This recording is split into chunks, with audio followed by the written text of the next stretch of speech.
On se retrouve pour ce rendez-vous d'actualité, mesdames et messieurs. Merci de rester fidèles au programme de la télévision numérique C24+.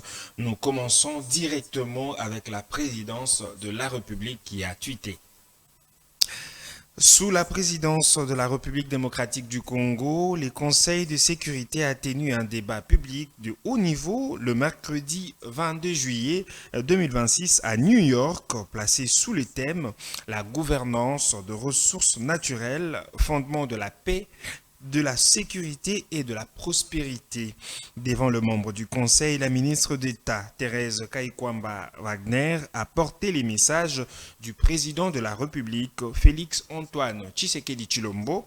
Je cite, La gouvernance de ressources naturelles est un enjeu majeur de paix et de sécurité internationales.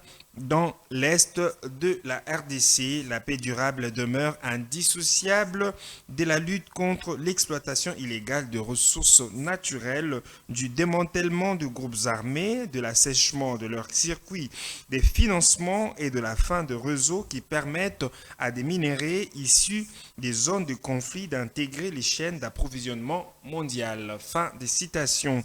Nous allons parler du ministère de l'Intérieur. Dans ces rendez-vous d'actualité, sachez que les vice-premiers ministres et ministres de l'Intérieur, Sécurité, Décentralisation et Affaires coutumières, Chabani Loko Jacquemin, a reçu le mardi 21 juillet les caucus des députés nationaux de la province du Tanganyika.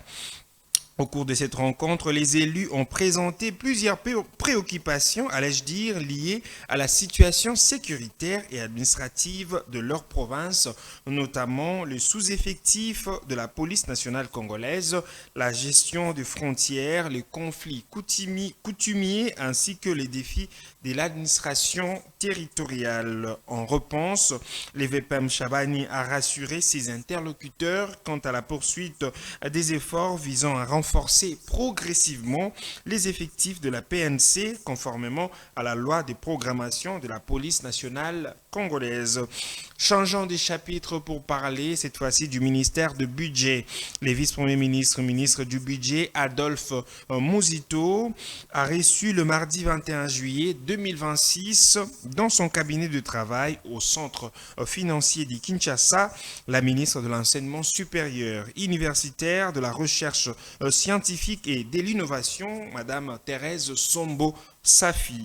Les échanges entre les deux membres du gouvernement dirigés par Judith Souminois ont porté sur plusieurs dossiers prioritaires du secteur, notamment la situation salariale du personnel enseignant, la paye complémentaire, le nouveau barème ainsi que le préparatif de la 4e édition du Forum scientifique du génie congolais prévu au mois d'août prochain.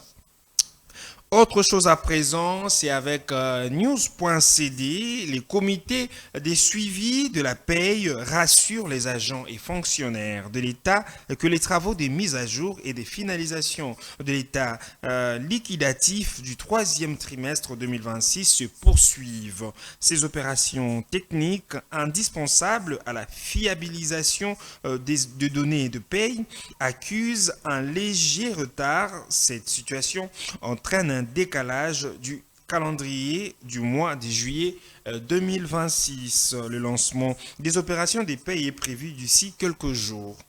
Le comité de suivi de la paie garantit par ailleurs que ces travaux sont en voie d'achèvement et que toutes les dispositions sont prises afin de finaliser les processus dans les meilleurs délais en vue du démarrage effectif des opérations de paie. Nous allons parler de la Banque centrale dans ce rendez-vous d'actualité. Sachez que la banque a publié son taux d'échange indicatif du jour et pour ce jeudi 23 juillet 2026, un dollar américain équivaut à 2257 francs congolais et un euro s'échange en valeur de 2779 francs congolais. La banque invite par ailleurs les Congolais à ne pas se laisser influencer par les cambistes de rue, encore moins par les spéculateurs.